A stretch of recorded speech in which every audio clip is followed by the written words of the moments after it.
A mí me da mucho gusto estar este día de hoy aquí con ustedes. Vamos a platicar. Mi idea es la siguiente, que voy a hacer una presentación lo más interactiva que podamos sobre un libro que justo le estaba diciendo a Jorge y a Nayeli que acabo de terminar, el 1 de enero del 2020.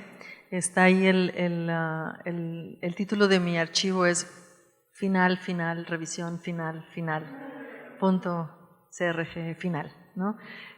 Todavía puede cambiar, pero ya tiene finta de que es lo último. Y pensé que precisamente el tipo de estrategias, el tipo de retos, el tipo de búsqueda, algún hallazgo, tiene mucho que ver con los tópicos que me entero que ustedes han estado discutiendo desde septiembre. Yo ahorita vengo de Houston, donde estoy dirigiendo el primer doctorado en escritura creativa en español que se da en Estados Unidos. Soy de entrenamiento profesional, soy de hecho historiadora y creo que van a ver mucho esa influencia de la historiadora, sobre todo en mi amor y mi debilidad, más bien, por los archivos y por la búsqueda del archivo. Y bueno, también me he dedicado a escribir ficción y a escribir no ficción, lo que hace que las preguntas que creo que ustedes han estado entreteniendo pues han sido centrales para mucho de mi trabajo de los últimos años. ¿Qué más les tengo que decir? Yo creo que eso. Inicié mis clases ayer en la Universidad de Houston y ahora estoy haciendo esta cosa muy gringa que me gusta, de hecho, que se hace, cada que uno inicia una conversación se hace lo que llaman un land acknowledgement, que es un reconocimiento del territorio donde estamos. Entonces, ayer lo hice en Houston y si hubiera tenido un poquito más de tiempo lo hubiera hecho aquí para la Ciudad de México, que creo que también tiene mucho que ver con los temas que estamos discutiendo. Es el estar muy alerta sobre las condiciones del territorio donde estamos, donde están nuestros pies, donde transita nuestro cuerpo. Y una idea de la que voy a hablar también hoy, y una idea que yo retomo sobre todo de José Revueltas, de que siempre estamos pisando sobre huellas habitadas, ¿no? Entonces, siempre estamos en lugar de otros. Y preguntarnos qué le ha pasado a esos otros, dónde están, por qué estoy yo aquí, es una de las preguntas éticas, pero también una de las preguntas estéticas, creo yo, que tienen mucho que ver con todo lo que voy a hablar el día de hoy. De hecho, creo que mi propia formación como historiadora, yo estudié mi licenciatura en sociología, mi maestría en historia, maestría y doctorado en historia, y he estado escribiendo libros todo este tiempo. Creo que esta formación interdisciplinaria ha sido fundamental para hacerme las preguntas que me hago y para utilizar tantas estrategias como a las que tengo acceso en cada uno de mis libros. Bueno, les decía que les voy a hablar de esta autobiografía del algodón. Va a ser una especie de repaso acerca de lo que me propuse hacer. No sabré si lo hice hasta que el libro no salga, pero esa ya será otra discusión. Mientras tanto, nada más les voy a platicar de cuál ha sido el proceso, cuáles han sido los principios, por qué esto me interesa, cómo lo fui aterrizando, ¿no? Cómo de algo que puede ser muy personal o muy abstracto se va aterrizando y se va convirtiendo en un libro, que en este caso es un libro en el que la ficción es un anfitrión para distintas formas de no ficción también. Es un libro híbrido, detesto esa palabra híbrido, un libro hecho de mezcolanzas, que creo que eso sería más preciso. Ok, les voy a decir un par de cosas antes de entrar en la materia. Si ustedes leyeron el pequeño articulito de la desapropiación para principiantes, saben entonces algunas de las cosas, digamos, algunos de los principios con los que suelo siempre trabajar. Para mí la escritura siempre ha sido una práctica crítica. La escritura es menos una noción que tenga que ver con inspiraciones inexplicables y más con prácticas muy concretas que tienen que ver con el lugar que ocupo, con el lugar que ocupa mi cuerpo, con la serie de relaciones que un cuerpo material y concreto establece con otros.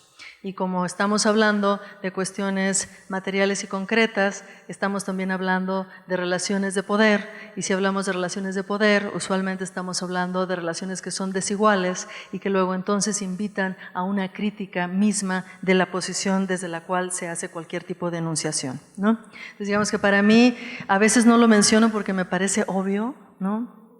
Pero después doy pláticas y demás y me doy cuenta que nunca es obvio. Que para muchas personas que escriben, la escritura no necesariamente, no la ven como, para empezar, como una práctica, no la ven como un trabajo, y ojo, no estoy diciendo empleo, sino como un trabajo a través del cual estamos haciendo una serie, estamos produciendo y reproduciendo nuestro momento y nuestra situación particular, concreta, pero también nuestra situación en relación con otros, ¿no?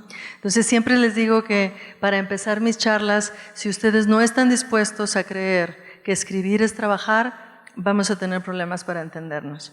Pero si para ustedes les resulta lógico y obvio que cuando estamos escribiendo, estamos trabajando con una materia que tenemos en común, que es el lenguaje, una materia que no nos pertenece, que estamos tomando prestadas de una serie de comunidades que lo practican y que luego entonces al tomarlo prestado estamos entrando nosotros en una relación de deuda con comunidades que practican estas lenguas, digamos, si no, para mí eso me resulta absolutamente autoevidente si lo queremos ver así, que cada que entro en un trabajo de escritura estoy entrando en una relación de deuda con las comunidades que practican, que hacen y rehacen la lengua, el lenguaje con el que yo estoy trabajando, ¿no?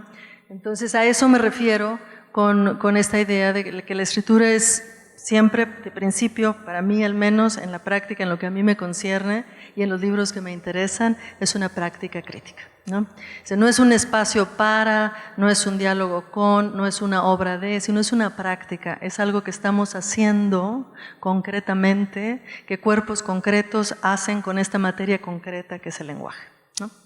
Bueno. Parto de otro principio y menciono ahorita Paradoja y Enigma porque justo antes de venir para acá terminé de leer algo que debía haber leído hace mucho tiempo, pero que apenas tuve oportunidad de oír en un audiolibro, que es el primer tomo de los diarios de Ricardo Piglia, de los años de formación.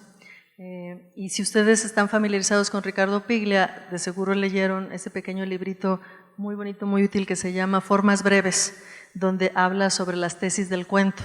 Y hay ahí, en las tesis del cuento, algo que me parece que es válido no solo para el cuento como género o subgénero, sino que es válido para cualquier proceso de escritura. Una de las cosas que decía Piglia en estas tesis sobre el cuento es que no hay cuento si no hay paradoja. Es decir, si tengo hambre y como, no hay paradoja, eso se sigue. Hay una respuesta que soluciona la situación con la que se inicia. Pero hay una paradoja, como en el ejemplo que él pone al inicio de estas tesis sobre el cuento, de que hay un jugador que gana en la ruleta, gana gana mucho dinero y saliendo se suicida. Entonces ahí tenemos una paradoja, ahí tenemos una consecuencia que no se sigue lógicamente de la causa y luego entonces tenemos una intriga, luego entonces tenemos un enigma, ¿no? Yo creo eso que Piglia establece como un principio fundamental de la escritura del cuento, yo creo que es un principio fundamental en general de la escritura. Creo que que todos escribimos, que todos estamos narrando continuamente, que narrar es algo que nos corresponde como seres sociales, ¿no? Pero que dentro de todas las cosas que podríamos narrar, las que se convierten en libro, o al menos les estoy hablando de mi experiencia personal, son aquellas que no puedo normalizar, ¿no? Aquellos tipos de estímulo por los que estoy pasando de manera cotidiana, pero que no puedo normalizar. Entonces, les vuelvo a poner el ejemplo. Tengo hambre, como, pues ya está solucionado todo, no hay un misterio ahí, no hay un enigma ahí, no hay una paradoja ahí que requiera de otra investigación, ¿cierto? Pero si voy en la calle y veo de repente que hay alguien que lleva una caña de pescar de la cual está colgando una mano, digo, Eso no me lo puedo explicar tan fácilmente. Ahí hay algo que no está funcionando, ahí hay algo que requiere de mi trabajo como investigadora de la realidad, ¿no? Entonces, les digo eso porque creo en términos generales que nunca escribimos sin investigación. Es decir, que la investigación no es solo algo que le corresponda a la no ficción. Muchas veces yo he oído a escritores que le llaman escritores de la imaginación o escritores que están limitados a su trabajo con la ficción y que hablan de ese campo o de esa práctica como algo que sale fundamentalmente, directamente de la imaginación. Yo sinceramente no creo en eso para nada. Creo que la imaginación requiere trabajo, ¿no? Creo que todo lo que hacemos en términos de escritura es parte de un proceso de investigación. A veces la investigación es con documentos, a veces la investigación es con entrevistas, a veces la investigación es con edificios, a veces la investigación es tratando de recordar mi pasado, a veces la investigación es ver cuántas cosas terribles me puedo imaginar en las siguientes 3 horas. Cualquier cosa de esas que estoy describiendo son procesos de investigación.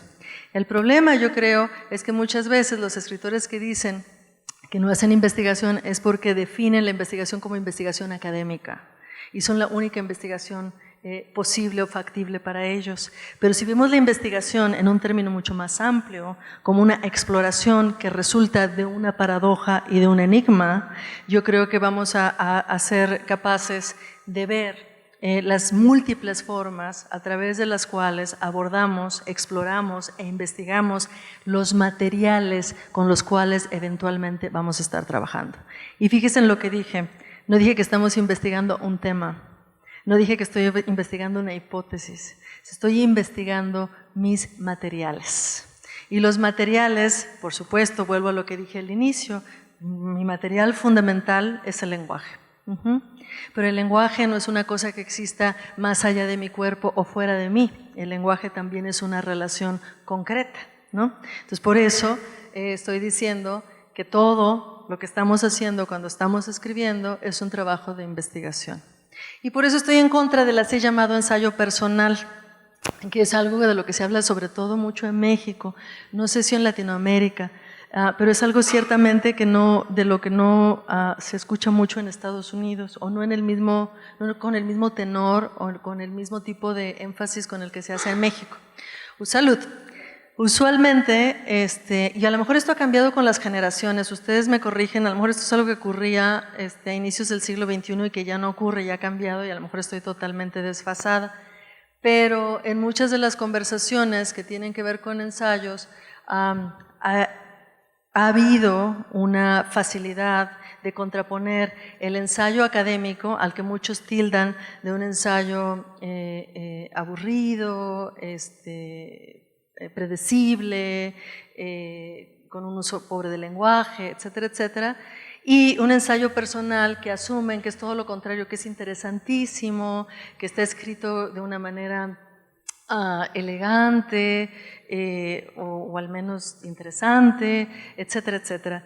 Y realmente lo que yo he visto en mi trabajo como lectora es que el ensayo académico, que muchas veces ciertamente está escrito con las patas, es un ensayo que se hace muy consciente de que tenemos que tener una relación activa con las fuentes, ¿no?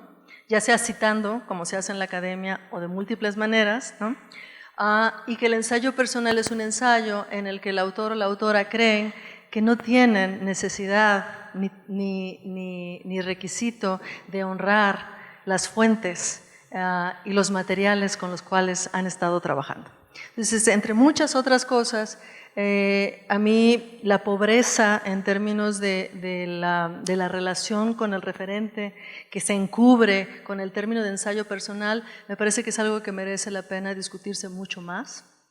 Me parece que con el pretexto del ensayo personal se hacen una serie de investigaciones mal hechas, donde no se adjudica y no se reconoce el papel de los textos de otros, de las voces de otros y de las experiencias de otros y cómo estos tienen que ver en nuestro propio trabajo. Es el tipo de ensayo en el que se asume que todo ha surgido como por milagro, como porque porque los autores son geniales, ¿no? De manera individual. Y si leyeron lo de escrituras desapropiativas, sabrán que una de mis grandes discusiones tiene que ver precisamente con esto, que cuando estamos escribiendo, siempre estamos escribiendo con otros. Ya sea porque nuestros libros o nuestros proyectos de investigación o nuestros materiales vienen codificados de su experiencia con otros, y porque un libro siempre existe en una ecología con más libros, o por la razón que ya les mencionaba desde el inicio, por la simple, complejísima y políticamente cargada razón de que trabajamos con un lenguaje que no es individual y que no nos es propio. Entonces, para mí siempre es importante cuando estoy empezando a leer un libro, y este puede ser un libro de ficción o de no ficción o entre los dos, es saber con quién, con qué otro elemento, con qué otras voces, con qué otras escrituras está trabajando esto que estoy leyendo ahora, como si tuviera una vida por sí misma, como si tuviera una vida individual, ¿no? Simplemente hacerse esa pregunta creo que quita esta máscara de la escritura como un hecho solitario. Yo creo que no hay nunca soledad alguna en el momento de escribir. El momento de escribir es el momento de más compañía porque estamos trabajando con esta muchedumbre que es el lenguaje, ¿no? Todo eso tiene que ver con el concepto de escritura desapropiativa. Es decir, una escritura desapropiativa, usualmente la ficción se hace de apropiaciones. Y ustedes lo han estado escuchando, me imagino. El cuentista que dice, esto lo oí en el metro, ¿no?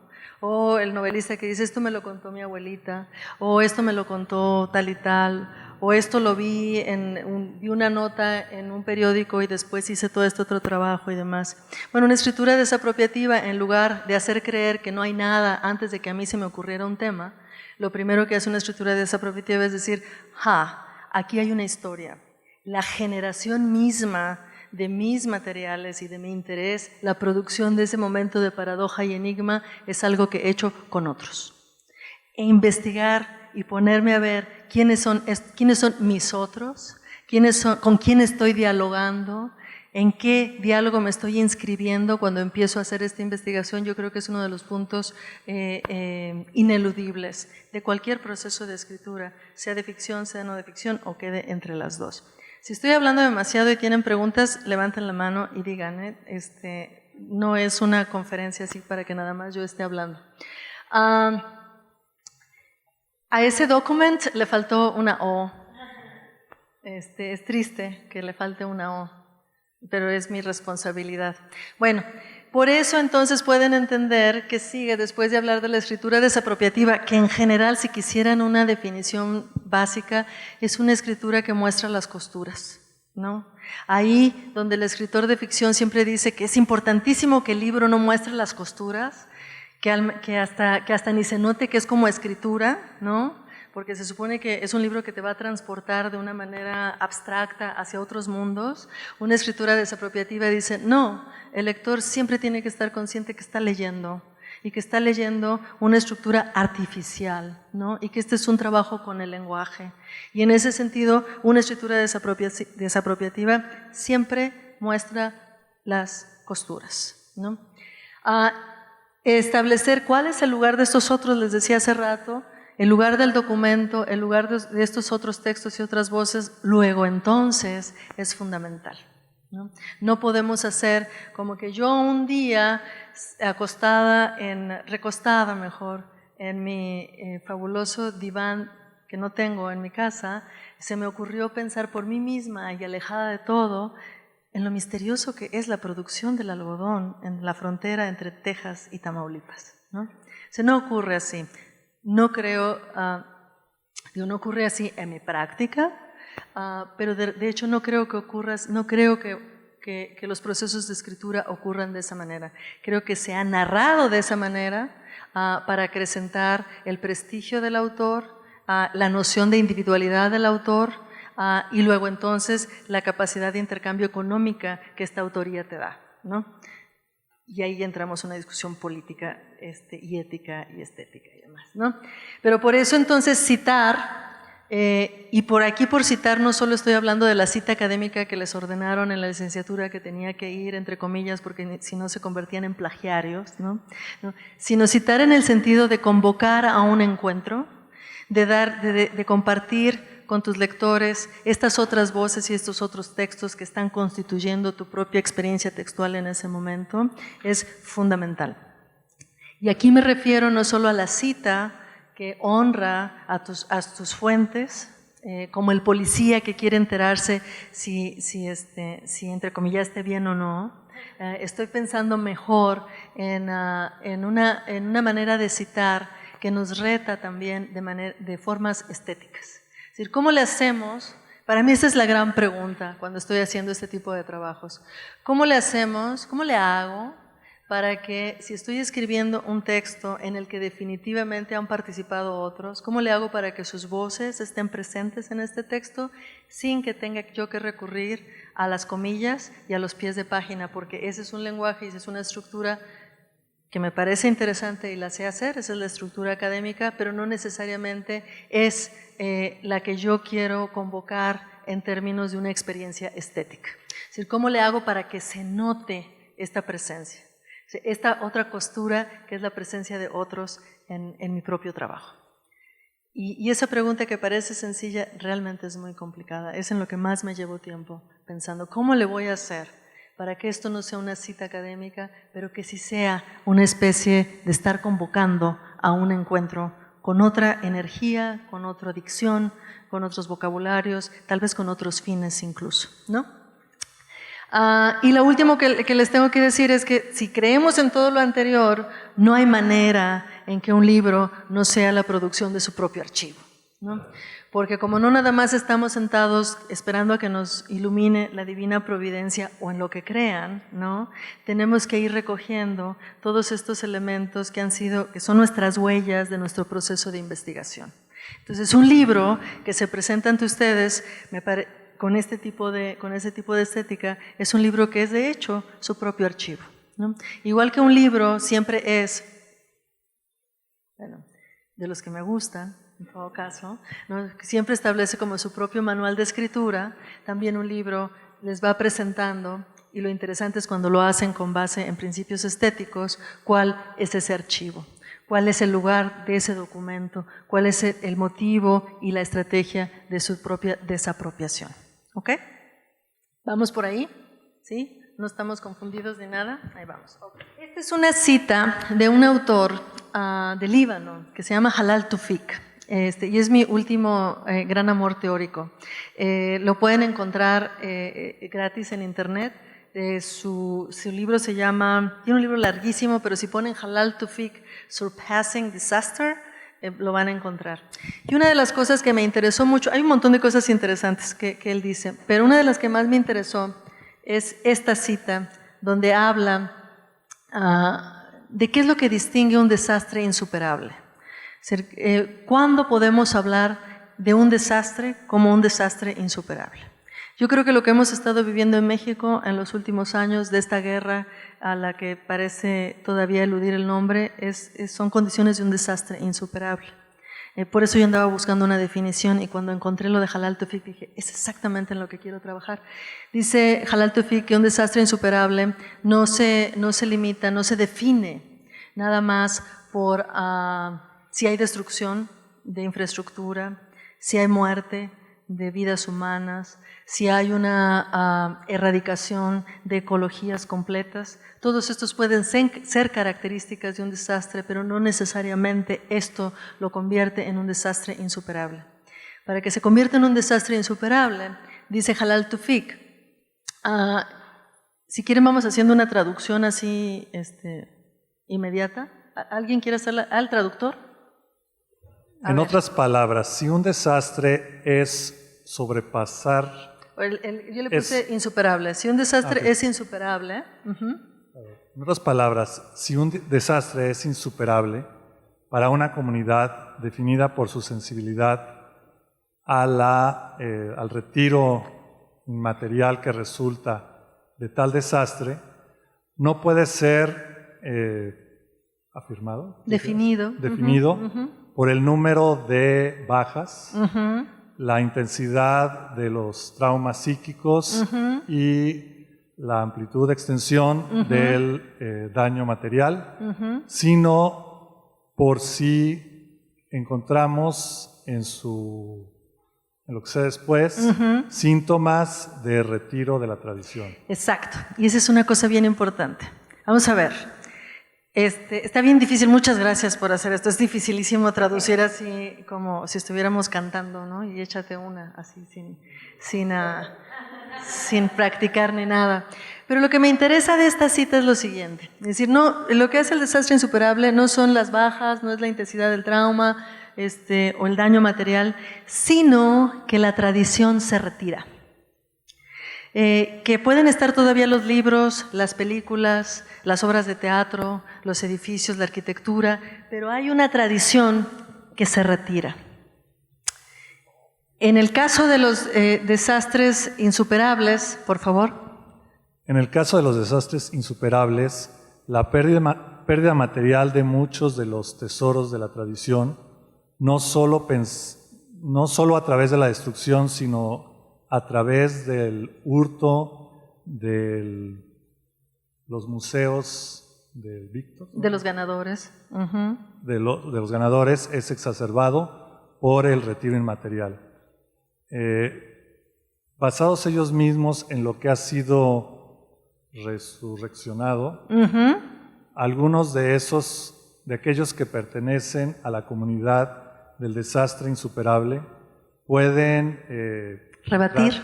debatir en la versión de la historia editada por los ganadores, quienes, no siendo parte de la comunidad del desastre insuperable, tienen la ventaja de que los trabajos y documentos están disponibles para ellos sin tener que resucitarlos. Resucitarlos, exacto. Entonces, fíjense, muchas gracias. Hay varias cositas que me interesan muy bien. Mucho. Los síntomas de la tradición que se aleja. Podemos seguir leyendo los grandes poemas contestatarios, pero ya no significan lo mismo, ¿no? Su significado ha sido arrebatado, robado por una narrativa de quien gana ese desastre, de quien va ganando en esa guerra, ¿no? Y nuestra labor, y por eso para mí es tan importante que tengamos que ver los documentos de la tradición, porque cuando vemos documentos, estamos viendo los documentos de esa tradición, ¿no? Es que lo que hacemos cuando trabajamos con ellos, cuando ponemos nuevas voces, cuando los rearticulamos con las visiones del presente, es un proceso que yo todavía no estoy seguro de llamarle resurrección por las connotaciones religiosas del término, pero sí de reactivarlos, sí de traerlos en la energía a una discusión que nos compete desde el presente, ¿no? Entonces aquí ahí lo que podemos hacer es rebatir versiones de la historia que nos están arrebatando los ganadores, mientras trabajamos con documentos, materiales concretos, mientras nos entablamos esta lucha, que es una lucha cultural, pero que es una lucha material, para reactivar estas tradiciones a las que nos debemos y que nos constituyen de muchas maneras. Entonces, por eso, es decir, tengo esta debilidad por el archivo y por el documento como una malformación, digamos, de profesional, por mi pasado como historiadora, pero también es una decisión muy concreta, muy política y muy estética que tiene que ver precisamente con esto. Cuando estoy haciendo un libro y me niego a hacer un libro en el que no haya una relación concreta y material con las distintas tradiciones que lo forman, es que quiero ver ese proceso de resurrección, ese proceso de reactivación, si lo queremos ver en términos menos religiosos. Entonces eso es lo que tengo en mente cuando les estoy hablando de trabajos de no ficción, ¿no? De trabajo con el documento y con el archivo. Ahora sí, y entonces, si hasta ahí vamos bien, les puedo empezar a contar entonces cómo empieza la génesis de autobiografía del algodón, la autobiografía del algodón. Tiene que ver, es un tema absolutamente personal, que a la vez es una parte importante de una historia que no se ha contado no se ha contado, o se ha contado de maneras muy limitadas, que tiene que ver con la producción del algodón. Déjenme nada más contarles esto. La historia es personal y es social al mismo tiempo. Y todo en términos muy concretos de la anécdota que le da paso tiene que ver con mi cumpleaños número 50, que fue hace 5 años, en una fiesta de cumpleaños, por más detalles frente al mar, en el que estaba platicando con un par de colegas. Yo entonces trabajaba en la Universidad de California en San Diego y estaba platicando con un par de colegas. Yo me acababa de dar cuenta, me acababa de enterar que mis abuelos paternos habían pasado por Estación Camarón, que es un pequeño pueblo fronterizo en el norte más norte de Nuevo León, a 15 kilómetros de la frontera con Estados Unidos. Y como en muchas de las cosas que ustedes pueden estar, están en una fiesta, están diciendo, mi proyecto siguiente tiene que ver con esto. Y mi colega me dice, entonces ya leíste El luto humano, ¿no? Y yo había leído El luto humano, la novela de José Revueltas, años antes, pero para nada me acordaba que tuviera que ver con Estación Camarón.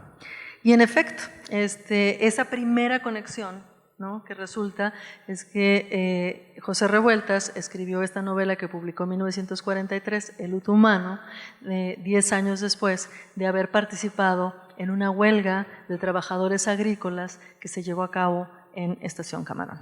Entonces ahí hay una conexión que es una conexión con el inicio de la escritura del proceso. Ahorita les voy a contar por qué digo esto. Tiene que ver con otra anécdota en otra fiesta. Yo no me la paso en muchas fiestas, nada más da casualidad que parece ser que en esta época mis fiestas eran muy productivas intelectualmente. Pero estaba en otra fiesta y algún lingüista, bajo los efectos interesantes del alcohol, se le ocurrió preguntarme si yo tenía pasados ancestros africanoamericanos. Y yo me quedé así, me han dicho de todo, me han dicho si soy japonesa, coreana, oriental en general, asiática, pero nunca nadie me había preguntado si tenía ancestros negros, ¿no?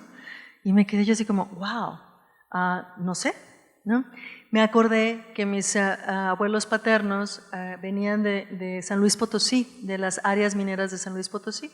Y todos sabemos que las áreas mineras siempre se caracterizaron por una gran cantidad de mezcla racial.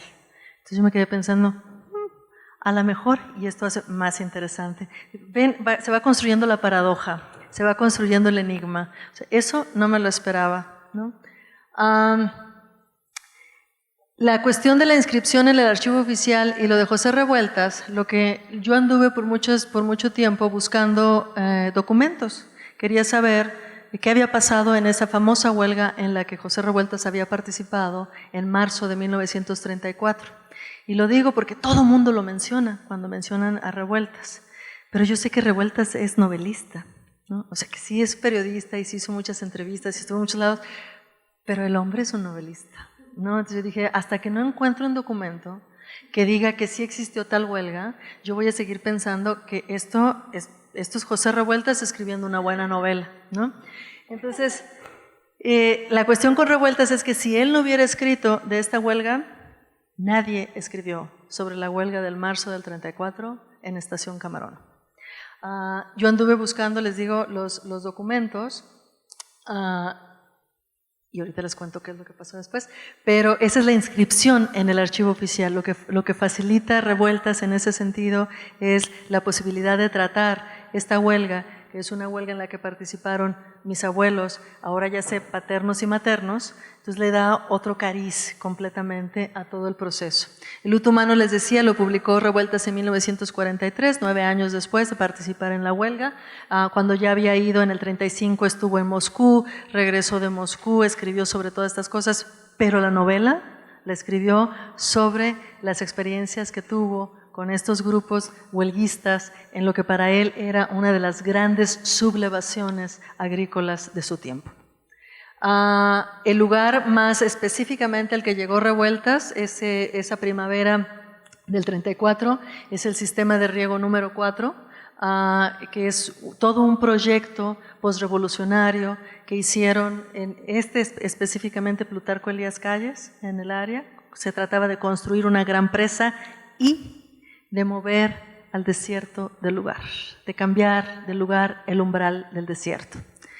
Lo que ellos no lo decían así, ellos decían vamos a producir agricultura aquí, ¿no?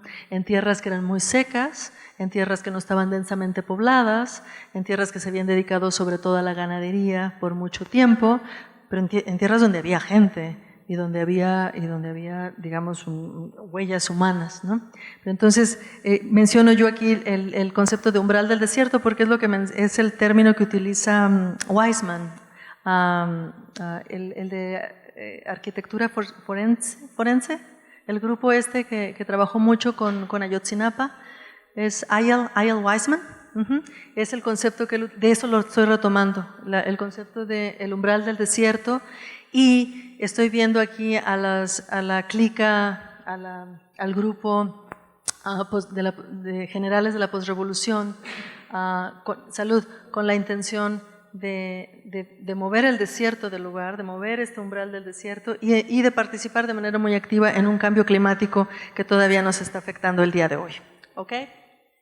Estoy construyendo, si se dan cuenta, les estoy tratando de reconstruir el proceso de producción de la paradoja y del enigma y las primeras conexiones que van hacia esas voces de otros y esas tradiciones escritas y de la experiencia que eventualmente trataré de tocar en el pasaje del libro. Yo tengo mucho tiempo en que no escribo ningún libro si no pongo el cuerpo en el lugar del libro. Y se los digo esto porque se producen cosas, hay encuentros de esta forma que son imposibles desde un escritorio. Y en este sentido hago mucho de lo que los periodistas hacen, los reporteros están acostumbrados a hacer, de ir a lo que llaman el lugar de los hechos, ¿no? Entonces, una de las cosas que yo hice muy al inicio es recorrer todos los lugares del algodón en la época postrevolucionaria. Ahora no son lugares del algodón, pero era parte precisamente de checar qué pasó entonces y qué pasaba ahora en un road trip, en un viaje por carretera que hicimos en mi casa, toda mi familia, que somos mi pareja y yo. Fuimos desde San Diego, tratamos de ir, pasamos por Arizona, pasamos por El Paso, fuimos a Austin, fuimos a Houston, fuimos hasta allá a Alabama y llegamos hasta Savannah, en Georgia. Entonces tratamos de cubrir tanto espacio como pudimos en un verano, hace unos 4 años. Y si quieren más datos, fue en un viejo Volvo 1990, como el que salió en el de Walter White, ¿se acuerdan? Ya en Breaking Bad, pues, ¿se acuerdan cuando Walter, sí la vieron, ¿no? Y cuando Walter se regresa de un retreat que tuvo en algún lugar, estaba escondiéndose, y cuando regresa a la civilización le dan un Volvo blanco de esos viejitos. No, ese es mi carro. No hago lo que Walter White, no estaría aquí si hiciera lo que Walter White. Y en eso, sin aire acondicionado, recorrimos todo eso que son ahora lugares bastante desérticos, ¿no? Tratando de tomar muestras de tierra, tomando fotografías, haciendo entrevistas y tratando de ver qué es lo que estaba en el lugar del algodón todos estos años después. Hay toda una búsqueda también de material visual, por supuesto. Esto que ven aquí es la joya del sistema de riego número 4, que es la presa Don Martín, que está de hecho no está en Nuevo León, está en Coahuila, está un poquito lejos, en Coahuila, pero es la presa responsable de haber regado las más o menos 120,000 hectáreas que se transformaron en hectáreas de producción del algodón. Esa presa ahora es una presa que retomaron hace muchos años los Zetas y se ha convertido en una fosa, ¿cómo se llama? Marítima, en una fosa de agua, en lugar de, hay cuerpos, quiero decir, una fosa clandestina en la presa. Esta es la foto de José Revueltas cuando tiene más o menos la edad. Tenía 19 años José Revueltas cuando llegó a Estación Camarón. Se fue en caballo desde Sabinas Hidalgo hasta Estación Camarón Y yo no me imagino mucho, no sé ustedes que hayan hecho los 19 años, pero andar en caballo y atravesar el desierto, porque le habían dicho que allá había una huelga que sí lo podía transformar todo, es algo que yo a los 19 no hice. Me habría gustado hacerlo. Se ve bien niño, ¿no? Se le ve una carita súper infantil ahí. Les recomiendo el libro en todo caso. Este es el lugar. Ven acá que dice Nuevo Laredo. Esa es la frontera que está ahí. Y así tan cerquita, ahí donde dice Anáhuac, es el pueblo que se construyó después de que destrozaron, después de que la represión de la huelga y después del castigo económico que sufrió Estación Camarón.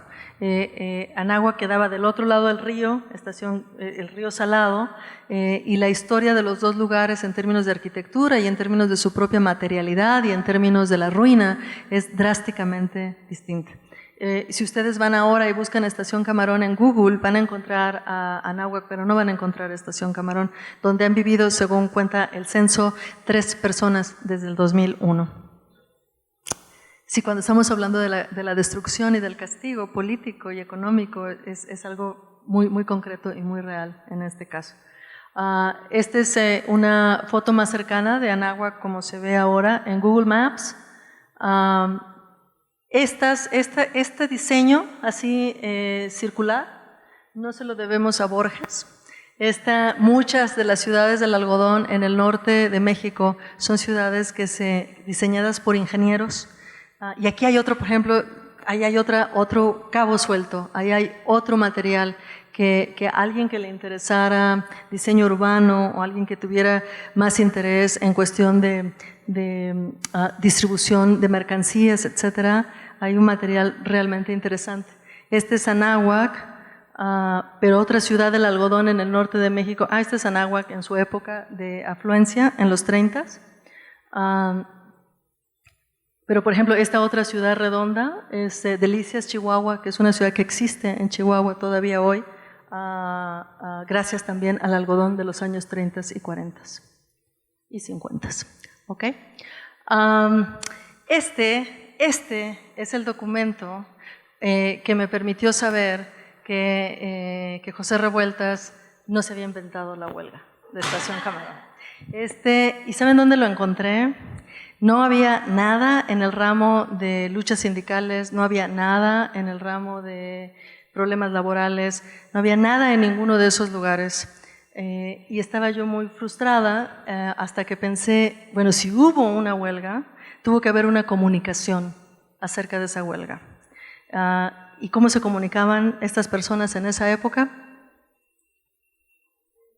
Por telegramas. Entonces tuve que ir al área de telegramas y me leí todos los telegramas de todos estos años, que es como leer Twitter, ¿no? Mira, y con Claudia, que fue la que me acompañó, miren el documento en el que estoy justo ahorita, porque cuando este documento salió, no sé si lo alcanzan a ver, pero es un documento con muchas faltas de ortografía, en una máquina en la que se salta las letras saltan y no todas están en la misma línea, pero esencialmente donde se dice que se han llevado presos a 4 comunistas que habían llegado a apoyar la huelga en Estación Camarón. Entonces, gracias a esto, firmado en abril 8 del 34, es que finalmente ya le creí a Revueltas, dije, sí es cierto, sí pasó. Entonces ahora puedo ver, acá hay lugares, ahora sí lo podemos ver de otra manera. Estación Camarón era esto, y aquí está otros de los elementos de las exploraciones materiales, un montón de fotografías, pero también cuando uno va al lugar, ves el paso del tiempo. Y simplemente hacer este tipo de ejercicios yo creo que te da un impacto bastante notorio cuando hablamos una vez más de castigo económico, cuando hablamos de negligencia, cuando hablamos de tradiciones que se retraen, ¿no? Que se retiran, cuando hablamos de la necesidad como de retocarlas y de hacer lo que Jalal Tufik decía, participar de su proceso de resurrección, también estamos hablando de este tipo de contraste, ¿no? Justo aquí. La segunda parte del libro tiene que ver, una vez que es una historia muy larga, y no se las voy a contar porque quiero que compren el libro cuando salga, pero tiene que ver en la segunda parte, una vez que fracasa todo el proceso agrícola en Estación Camarón, y no les estoy diciendo nada, no les estoy adelantando nada, no les estoy diciendo nada que José Revueltas no haya dicho ya en su novela. Ajá. Pero lo que él no sabe, lo que él no supo, es qué hicieron después. Él termina la novela hablando de un gran éxodo de campesinos sin tierra, ¿no? Y lo que él no sabe, no supo, o a lo que no le siguió la huella, es que después de esto se organizaron muchos de estos campesinos, agricultores más que campesinos, y en un movimiento de caravanas, como ahora vemos a los inmigrantes de Centroamérica tratando de pasar la frontera, en muchos que le llaman guayines en esta época, hicieron todo un recorrido que va desde ese Anáhuac que está arriba hasta un nuevo lugar, acá en Tamaulipas, a este otro Anáhuac que está acá, pasando por muchas de estas ciudades, de estos lugares, algunos pueblos fantasmas de los que hemos oído hablar mucho en estos años de la guerra, ¿no?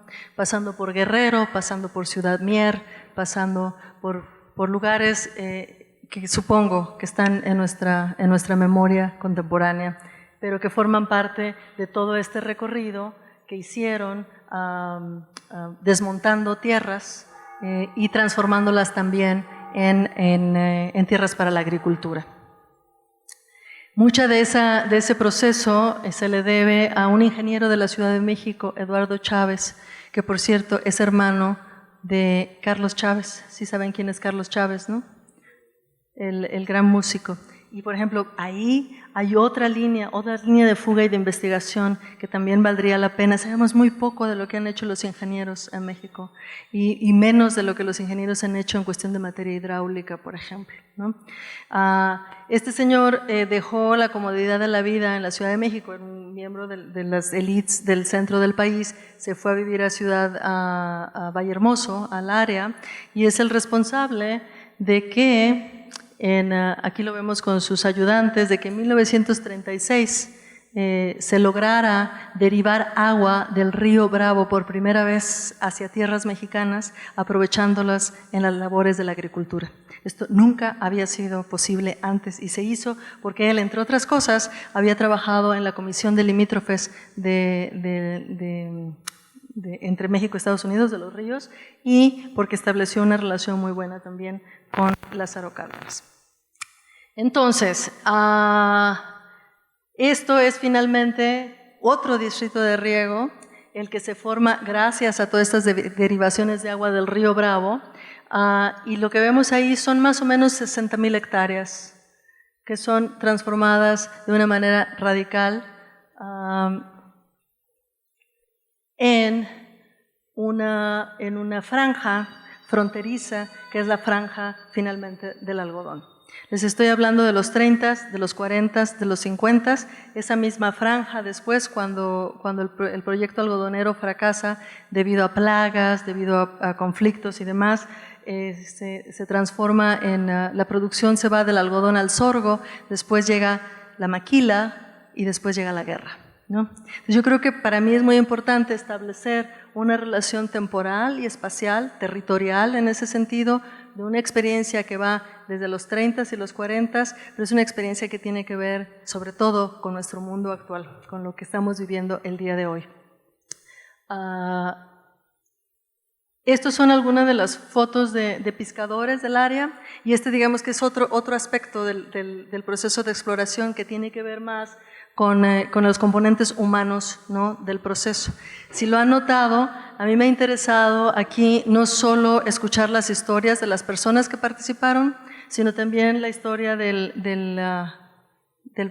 proyecto de producción en cuanto tal, ¿no? La participación de lo que ahora se dice mucho, muy usualmente, de los componentes no humanos de este mismo proyecto, ¿no? De qué nos dice el algodón, qué nos dice la tierra, qué nos dice el agua en este proyecto, cómo podemos nosotros estéticamente, éticamente, mi reto ahí es cómo le puedo hacer fíjense que estoy repitiendo la misma pregunta con la que empecé, ¿cómo le puedo hacer para que las voces, no solo de las personas, sino de la tierra, de los fertilizantes, ¿no? Del agua misma, del algodón como planta, como semilla, como entidad, ¿no? ¿Cómo le puedo hacer para que sus voces, su presencia y su experiencia sean parte también de este proyecto? Entonces aquí están algunos de los elementos, componentes humanos. Son pescadores que llegaban, estos son sobre todo pescadores que se contrataban en la época de cosecha, no era la gente que había llegado ahí, que se hizo de tierras. Se me pasó a decir, entre otras cosas, de las voces del territorio, es que hubo un proyecto muy importante de reforma agraria, a través del cual estos campesinos desplazados desde Nuevo León adquirieron tierras, algunas ejidales y algunas en propiedad privada en esta área, ¿no? Hay otra historia ahí que también hay que seguir muy de cerca, que es la participación de las mujeres en todo el proyecto. Lo poco que hay toca todavía menos la participación de las mujeres, y como saben, el proceso de producción del algodón es algo que involucra a familias enteras, no nada más es algo en lo que participan hombres de manera individual o solitaria. Y es una foto de mi padre en esa época. Era muy joven, y de hecho este es otro de esos elementos que son como los detonantes, ¿no? Como la paradoja, como el enigma de quién es ese individuo que eventualmente deja el lugar, se dedica a estudiar el campo, se hace ingeniero agrónomo, se hace genetista, no del algodón sino de la papa, pero está ahí, y ese es un inicio también, ¿no? ¿Cómo contar esto sin que sea esta historia, el memoir, ¿no? El de que vean sus inicios humildes, pero llegó a ser un gran hombre, ¿no? Que siempre es esta narración siempre tan confirmadora del estado de las cosas. ¿Cómo contar esa historia sin caer en esa trampa? Ese es otro reto también. Porque claro, lo que sigue es que yo soy su hija, y luego entonces, pues todavía mejor, ¿no? Entonces hay que evitar también esa autoelogio y felicitación. Otra de las cosas que he intentado hacer en este proyecto, y de hecho es algo en lo que estoy todavía trabajando, es cómo traducimos las voces de las huellas, la materialidad, ¿no? Por ejemplo, del algodón a términos de sonido. A lo mejor ustedes conocen a Leslie García, que es una programadora que hace mucho trabajo con cuestiones de sonido, y ella, lo que la vemos haciendo aquí es un programa que sirve para producir ¿cómo se dice? Registros de lo que son el sonido de las plantas cuando crecen, ¿no? Entonces es algo que yo quiero hacer todavía con el algodón, que todavía no he podido hacer, pero que me interesa hacer mucho. El proceso, como lo pueden ver aquí, como lo pueden ver acá anteriormente, es algo que tiene que pasar a través del agua para que de ahí se genere una vibración que hace que este movimiento mínimo pueda ser detectable y luego entonces utilizable en otro tipo de lenguaje, ¿no? Esto es más o menos cómo funciona con otras plantas. Estos no son algodones, pero ahí funciona. Y esto último es algo que yo hice en la universidad. Nos hicimos de un fabuloso risógrafo. Y algunos de ustedes estoy seguro que saben que son un risógrafo, ¿sí? ¿No? Es con lo que hacen muchas editoriales independientes, con eso hacen libros muy baratos, pero muy bien diseñados.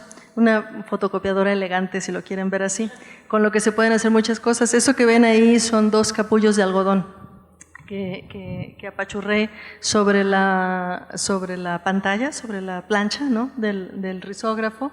Hice una serie con distintos colores que son otras huellas también del algodón. Entonces lo que les digo, gracias porque hasta aquí llegó la conversación, pero lo que he querido mostrarles aquí son la serie de presupuestos, la serie de documentos, de lenguajes, los distintos campos de interrogación a través de los cuales he tratado de ir derivando ese primer momento de la paradoja y del enigma.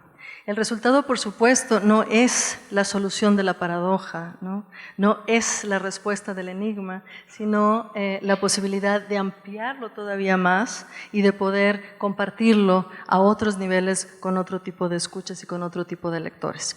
Pero yo hasta aquí llego. Muchas gracias.